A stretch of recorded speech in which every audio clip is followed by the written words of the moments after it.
So আমি একটা নতুন ভিডিও নিয়ে আবার চলে এসেছি।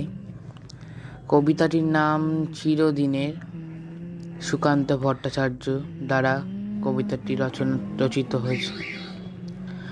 তো কথা না বাড়িয়ে আমি কবিতার দিকে চলে যাচ্ছি, পড়া শুরু করছি।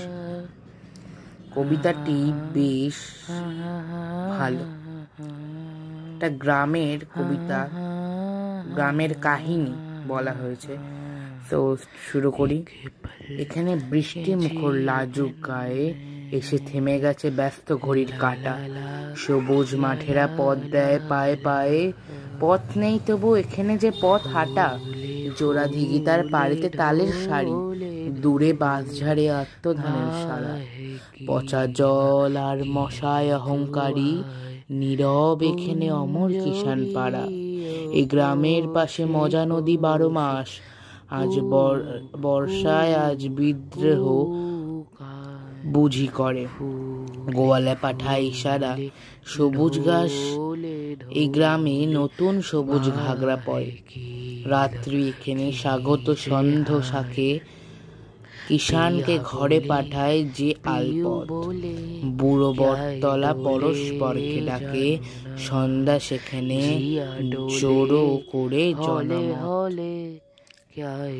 দুর্ভিক্ষের আঁচল জড়ানো গায়ে এ গ্রামের লোক আজও সব কাজ করে। কৃষক বধূরা ঢেকিকে নাচায় পায়ে, প্রতি সন্ধ্যায় দ্বীপ জ্বলে ঘরে ঘরে। রাত্রি হলেই তাওয়ার অন্ধকারে ঠাকুমা গল্প শোনায় যে নাতিক নাতনিকে।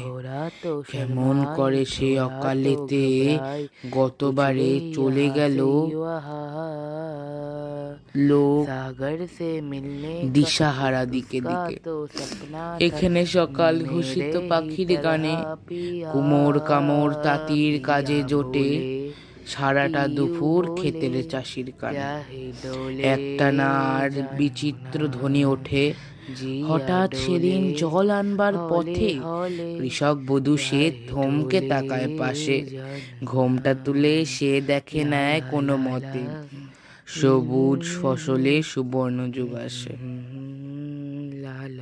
তো এখানে কবির ব্যাপারে দেওয়া আছে, অ্যাবাউট দ্য অথর। কবির ব্যাপারে সুকান্ত ভট্টাচার্যর জন্ম 1926 সালে। বাংলা সাহিত্যের অন্যতম প্রতিভাধর ও জনপ্রিয় কবি, কিশোর কবি নামে পরিচিত। ইনি কিশোর কবি নামে পরিচিত। বাংলা কবিতায় তিনি সমাবাদী চেতনার বিস্তারে ঘটনা তার